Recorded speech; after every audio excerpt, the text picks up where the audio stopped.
மாநிலங்களவையில் அம்பேத்கர் குறித்து உள்துறை அமைச்சர் அமித்ஷா பேசியது சர்ச்சையை ஏற்படுத்தி உள்ளது. நேற்றைய தினம் நடந்த நாடாளுமன்றத்தில் அம்பேத்கர் என்று சொல்லிக்கொண்டே இருப்பதற்கு பதிலாக கடவுள் பெயரை சொல்லியிருந்தால் சொர்க்கத்திலாவது இடம் கிடைத்திருக்கும் என்று அமித்ஷா கூறியிருந்தார். இதனை கண்டித்து இன்று எதிர்க்கட்சி எம்பிக்கள் ஜெய்பீம் முழக்கங்களோடு நாடாளுமன்ற வளாகத்தில் அமித்ஷாவுக்கு எதிராக போராட்டத்தில் ஈடுபட்டார்கள்.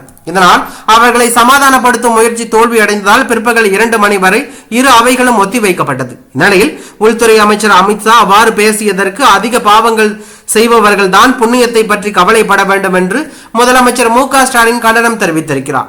இது குறித்து தனது எக்ஸ் பக்கத்தில் அதிக பாவங்கள் செய்பவர்கள் தான் புண்ணியத்தை பற்றி கவலைப்பட வேண்டும். நாட்டை பற்றியும் மக்களை பற்றியும் அரசியல் சட்டத்தின் பாதுகாப்பு பற்றியும் கவலைப்படுவோர் புரட்சியாளர் அம்பேத்கர் பெயரை தான் சொல்ல வேண்டும் என்று அவர் குறிப்பிட்டுள்ளது அரசியல் வட்டாரத்தில் பெரும் பரபரப்பையும் அதிர்ச்சியும் ஏற்படுத்தி உள்ளது.